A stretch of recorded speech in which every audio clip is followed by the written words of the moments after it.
why do they want to leave? Why? I know you said not everyone in Catalonia wants to leave Spain, but the people who do want to leave Spain, what's their reason? I think that some of the reasons, there are a lot of people who are Republican, for example, they are against the king. A lot of them, they don't really want to break up with Spain, but they want to break up with monarchy, They don't want to be in a with the king anymore, It's like. But does the king have any power? Or not really? Well, he has, but he doesn't use it. It's like he could if he wanted, but no, it's just for pictures and it's nothing. Nobody talks about the Spanish king over here. The American women who love the royal family in England. Nobody ever talks about. I forgot you even had a king, so you brought it up. Yeah, they don't. Not a lot of publicity in the United States. You gotta get a better PR department. That kingdom. Yes, we do have a king. It's kind of similar, like with the British. Similar system. It's kind of a charade. I don't know how to say. Yeah, charade. Same. Yeah. That's it. So if the king makes no difference, why do they want to leave a country that has a king if the king has no power, no real power, or doesn't use them? No real power, but it's symbolic. Most of them remember we have, Franco, dictatorial thing. And, he was very monarchic, and a lot of people who support those kind of ideas, they tempt to be with the king, So the king became the symbol of this kind of authoritarism, led from Madrid to all the Spain. Everyone is Spanish, not Catalonian or Galician. So it is associated to these kings because they come, they are Bourbons. They come from France. And France, as I told you, is a very centralistic country. And when we changed the dynasty and the Bourbons came to Spain, they wanted to do the same here. And you cannot do that here because we are so different that you cannot tell them that suddenly all of these differences vanish, Yeah. And just to get the timeline right from my research, it looks like the Bourbon Dynasty, the people you're talking about who came down from France, that started in the 1850s. Is that correct?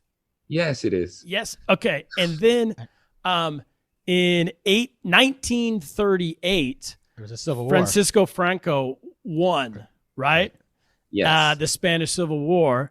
And he ruled from 1938 until 1975 as a dictator. A lot of years, yes. Yeah, as a dictator. Crazy. And when he left, I don't know if he died or how did he leave in 1975. However it ended, Catalan, from that point, started to think of maybe we should be our own country. Is that right? Franco, he tried to supreme the languages. For example, where Franco was, you couldn't speak Catalonian in the official ways, maybe in your house, but not when you are only doing Spanish.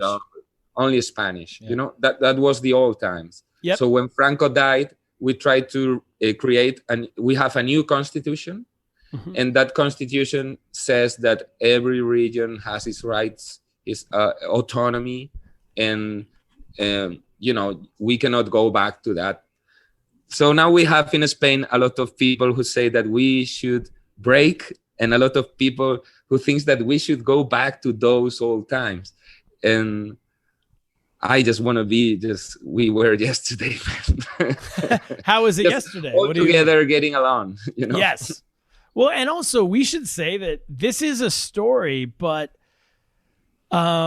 here's my question. Because if you read, frankly, I'll just tell you, first we read the New York Times, and the New York Times said that the vote last week, they said, oh, this is a big deal because now more than 51% of the representatives in Catalonia want Catalonia to be a different country, right? They said that's so big.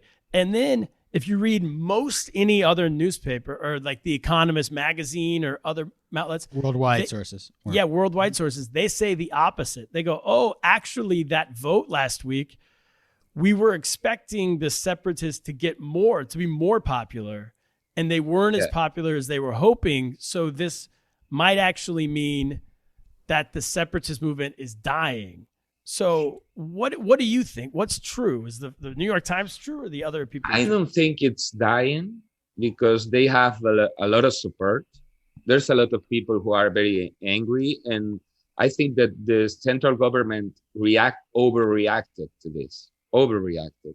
Okay. And now there is a lot of pain and a lot of families from there, they break from the middle. They don't talk to each other, between cousins or even brothers, because I want to be in Spain, you don't, and that means that we cannot be friends anymore.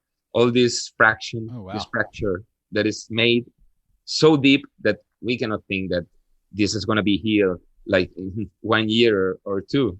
This is going to be long because there are a lot of people who just hate between them, Wow. It was this.